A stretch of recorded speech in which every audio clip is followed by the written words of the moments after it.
सरस्वती जी और उनकी बहू रश्मि के बीच एक दिन बहस छिड़ जाती है। आखिर किसका काम ज्यादा आसान है, बहू का या सास का? माँ जी, सास को काम ही क्या है, आपके सारे काम उंगलियों पे तो हो जाते हैं। कुछ भी। हाँ, हिसाब तो उंगलियों पे ही हो जाता है ना। अरे बेटा, ऐसा सिर्फ अभी लगता है। जो मुझे करना पड़ता है ना, वो तुझे करना पड़े तो समझ आएगा कि असली काम का पहाड़ कैसा होता है। ठेले बराबर वजन भी नहीं है आपके काम में, और बात पहाड़ों के वजन की कर रही हैं आप। तू ऐसा करती ही क्या है घर में बेटा, ये तो बता मुझे। मैं थोड़ी ना कुछ करती हूँ, सब जादू से हो रहा है इस घर में। अरे एक दिन मेरा काम करोगी तो समझ आएगा। Okay okay, shut up. कल से मैं घर के काम करूंगी और तू मेरी जगह हर चीज का हिसाब रखना, ठीक है? ठीक है, ये भी कर लेते हैं। ये सास बहू की डील के बारे में रश्मि के पति अमन को नहीं पता था और ना ही अमन के पिताजी सुरेश जी को।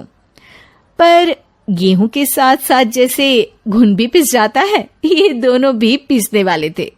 सुबह अमन उठकर रेडी होता है ऑफिस जाने के लिए, तो पता है उसके कपड़े नहीं निकले हुए हैं। अरे रश्मि, तुमने मेरे कपड़े नहीं निकाले? अपनी माँ से पूछो ना, उन्हीं का काम है ये। अमन अपनी माँ के पास जाता है। अब मेरे कपड़े आज आप देने वाले हो क्या माँ? हाँ, देना तो मुझे ही चाहिए, पर तेरी बहू ने कपड़े धोने ही नहीं डाले, तो कोई भी धुला हुआ कपड़ा नहीं है बेटा। हैं? ऐसा क्यों? कपड़े तो धोने आप ही देते हो ना माँ? अरे बहू ने तुझे बताया नहीं, अब हम अदल बदल गए हैं। मैं अब बहू और तेरी बीवी सास। अमन परेशान हो गया। वो बिना इस्त्री के कपड़े पहनकर ऑफिस चला गया।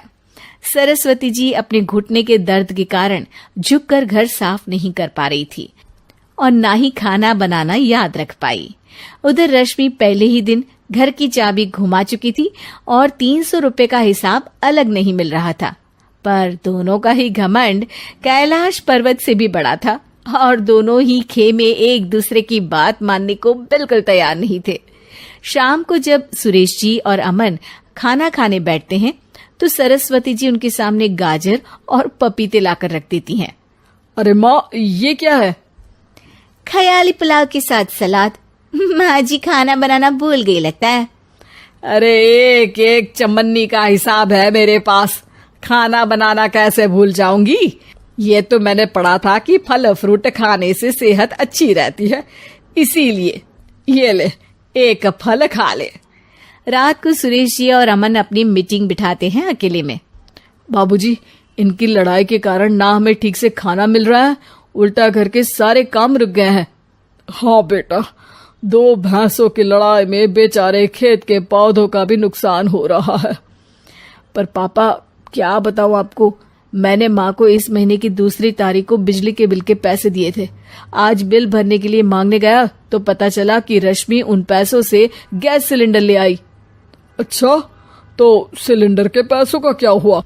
अब सिलेंडर के तो कोई पैसे नहीं थे बाबूजी, हमारे घर पर गैस की पाइपलाइन लगी है ना।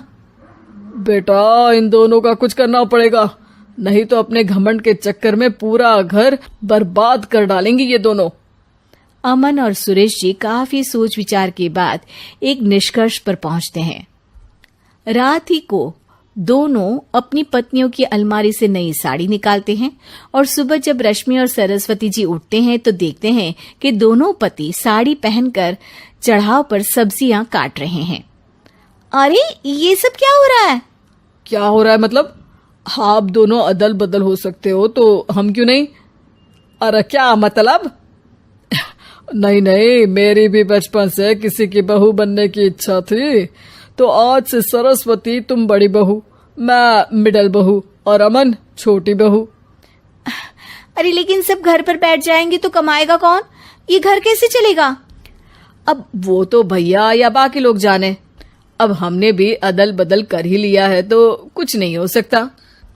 रश्मि और सरस्वती जी को समझ में आ जाता है कि उन दोनों की आपस की डील की वजह से इन दोनों को बहुत तकलीफ हो रही है और उनके ईगो ने दूसरों को कितनी यातनाएं दी है। अब असल में माँ जी आप सही थी, सास बनना बहुत मुश्किल है। अरे हाँ बेटा, और तू भी, मुझसे तो नहीं हो पाया सब घर के काम, वापस बदल ले क्या? हाँ हाँ बिल्कुल माँ जी, और अब आप दोनों भी बदल लीजिए, कोई आ गया तो आप दोनों को देखकर क्या सोचेगा। अच्छा है, आप दोनों के समझ में ये बात तो आई, मैं फटाक से कपड़े बदल लेता हूँ। अरे रुक जा बेटा, एक फोटो ले लेती हूँ तेरी, मेरी बेटी होती तो तेरे जैसी ही दिखती साड़ी में। और मेरा फोटो नहीं लोगी?